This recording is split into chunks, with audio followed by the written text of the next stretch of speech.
Hello, folks. My name is Garvin, and somehow I've managed to turn a simple discussion on ancient Greek colonization into a three-video event. But with luck, prayer, and lots of water, we'll wrap it up here. But first, let's review. So, in the first video, I talked about the Minoans, the Messenians, and some of the driving causes of Iron Age Greek colonization. In the second video, I discussed how Greek colonies were founded and the two broad types of colonies. Today, we're going to look at a lot of maps as I talk briefly about each of the different areas that were colonized. Now, most of the first colonies were founded by Eastern Greeks in the Aegean Sea, which you've likely noticed is full of islands that make great stopping points if you're in a ship powered by rowing, which the Greeks were. Islands like Lesbos and Rhodes were colonized at this point. These islands would prove deeply necessary for the Greek project of colonizing the coast of Asia Minor, which, given that the Minoans, the Mycenaeans, and now the classical Greeks all did this, just seems to be something Greeks do whenever they can get away with it. These cities were often called Ionian, after the main Greek group or tribe that settled them.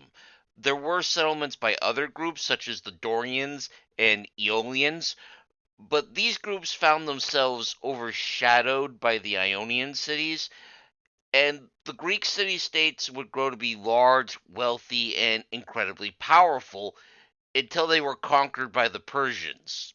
But that's later.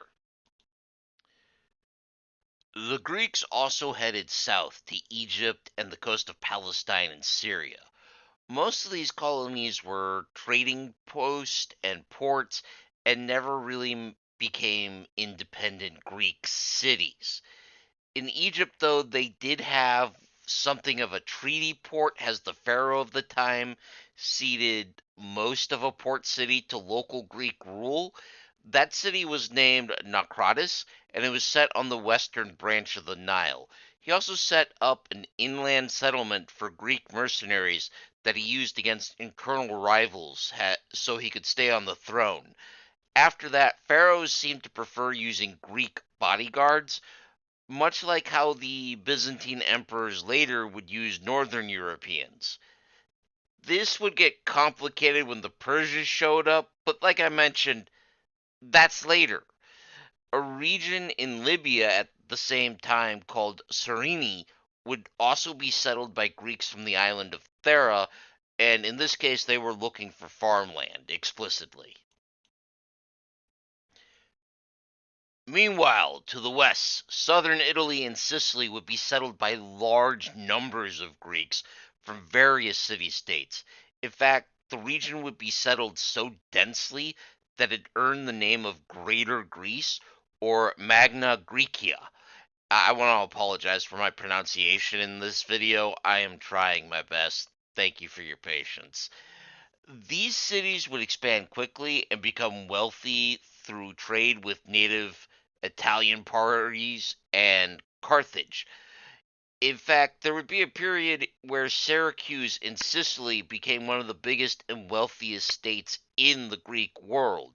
Now, these cities would also butt heads with Carthage and the Etruscans, who were rival powers in the Western Mediterranean at this point, and this would lead to 8 different wars in Sicily alone between the Carthaginians and the local Greek states.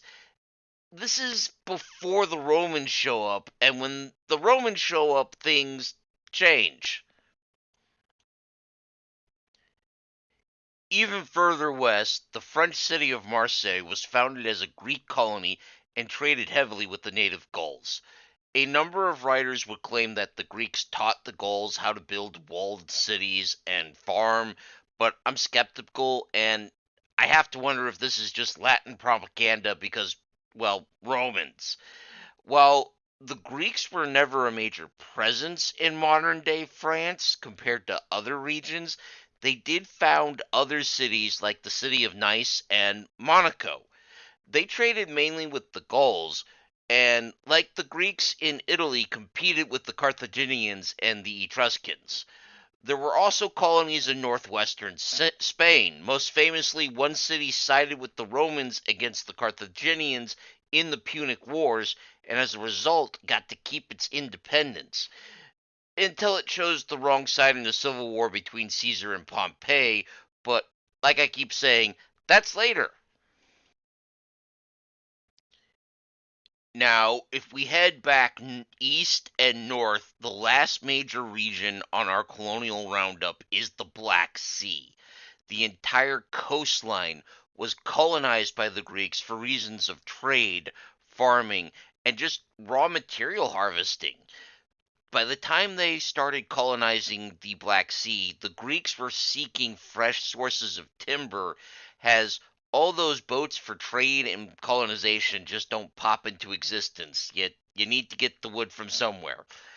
This brought them into contact with the Scythian peoples of the plains, who roamed the western borders of the Ukraine all the way to the depths of Central Asia. This interaction created new forms of art and material science on both sides and had an interesting effect on the Greeks. The Athenians would end up hiring Scythians as a police force for Athens, for example. It's also been suggested that some Scythian women went to war as horse archers and ended up inspiring the myth of the Amazons. Just to give you an example, there's a whole wide range of things, and you could practically do its own video on that. These colonies would have a profound effect on world history. It's the Persian conquest of Ionian Greece that started the intense interaction between Greek and Persian civilization, for example. I should also note this isn't the last wave of Greek colonization.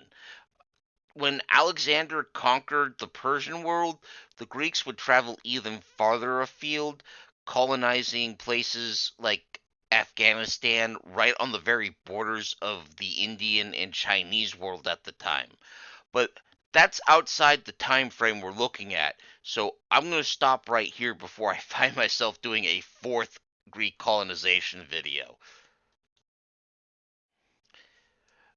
That said, I do hope you enjoyed this look at Iron Age and Bronze Age Greek colonization. If you did, please like and consider subscribing or even just leaving a comment, as that helps me against the Dreadlord algorithm. You can also consider joining the Patreon, where you get a vote on upcoming subjects for as little as $1 a month. Next week, we're going to take a break from Greece, and I'm going to go back to doing book reviews with both a written book review and a companion video for you. We'll be looking at a science fiction book called Spacer's Luck, as chosen by my Everwise patrons. Speaking of, I do want to give a special thank you to our biggest patron, Big Steve. As always, man, thank you for your support. I hope everyone joins me again next week, but until then, stay safe, keep reading.